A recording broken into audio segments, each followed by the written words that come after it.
Welcome back. The federal government has 19 times more mission-critical IT employees older than 50 than under 30. But there are already things agencies can do to close that gap. Margot Conrad is Director of Government Affairs at the Partnership for Public Service. Margot, welcome. Thanks for coming on the program. What were you trying to get at with this look at the federal workforce, hiring and so on, that other folks haven't as they've looked at this issue over the years? Great. Well, thank you so much. Look, we have a lot of challenges that the federal government is facing around recruiting and hiring talent for the future. And it's particularly important today, given the pandemic and the need for agencies to be able to hire quickly to meet mission critical needs. What we really wanted to look at it with this report was to better understand what are agencies doing to build their talent pipelines for the future, and what are some of the best practices that are out there that agencies can employ and learn from each other. You know, there are oftentimes legislative solutions proposed and some great ones that the National Commission on Military, National and Public Service have come out with. But we wanted to see in this report, what are some of the things that agencies have within their own control that they can do to help address some of the challenges. And those challenges, frankly, and I know you know them well, 98 days on average to bring somebody on board in government, which is twice the time in the private sector. A real, a move towards, there really is a move towards being more reactionary as opposed to proactive and strategic in recruitment. The candidate assessment process can really be improved, and internships are vastly underutilized in government. So those are some of the things that we were really hoping to look at in this report. What I thought was different about this work than most of the other works that I've seen over the years, Margot, is that this is focused on things that agencies already have at their disposal, tools they can already use, and it was focused more on a cross-cutting government examination than comparing and contrasting the government and the private sector. You're right, I think, to compare the length of time it takes to bring somebody in government to the private sector, but there are pockets of success all across government, and I think it's effective that you and your colleagues at the partnership did that in this work. You put 4 strategies together here, 4 things that you think agencies should focus on, and I'd love for you to give me a thought about each one of those. The first one is strategically identify their talent needs, both for today and tomorrow, and it strikes me the challenge there, especially in a COVID environment, is you got to fill the spots that you have now, and maybe thinking on 2 tracks is not something that agencies historically have been good at. Yeah, that's absolutely right. So look, strategic workforce planning is absolutely critical, and agencies need to be thinking about not only what they need right now in terms of talent, but the type of talent they need for the future, how their missions are going to evolve, and to be strategically planning ahead.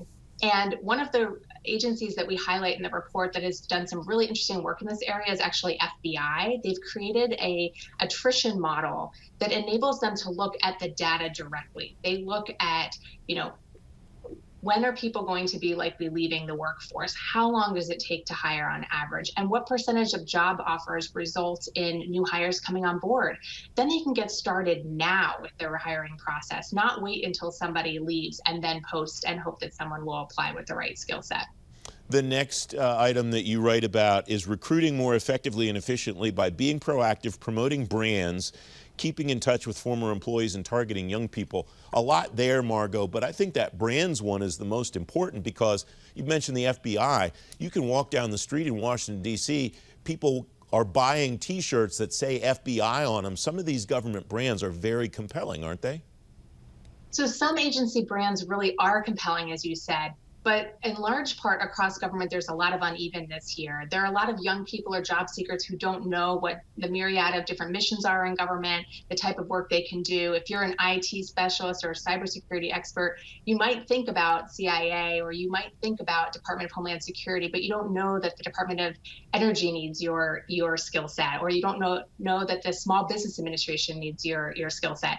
So there's a lot of work agencies can do to build their brand, and we highlight TSA, for example. Another agency that does this well is NASA, helping to spotlight their mission on their websites, telling the stories from an employee perspective. What is the work that they're doing? How is it meaningful? What are the outcomes they're achieving? And really putting a face on the work itself and their agency.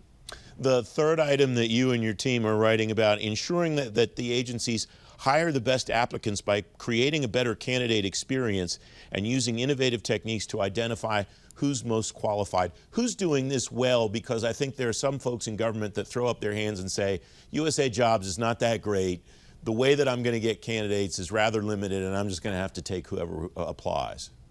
Yeah, well, I'll say that one of the best practices here is just communicating and cultivating relationships with candidates.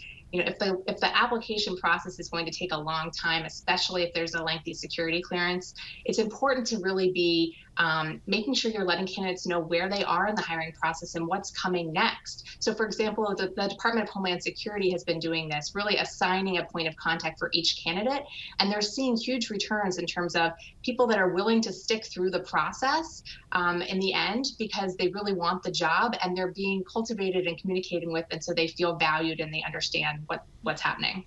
Margot, I'm sorry to give short shrift to your last one, which is looking inward for the next generation of talent, but we only have 30 seconds left. Who's doing that well? Look, I would just say that internships should be a primary way for agencies to build their talent pipelines for the future. And GAO and FDIC are two examples that we talk about in the report. They are doing terrific work to make them meaningful experiences and to convert their high-performing interns and really see that as a way to bring in the next generation. Margot Conrad, excellent. Thanks very much for coming on. Thank you.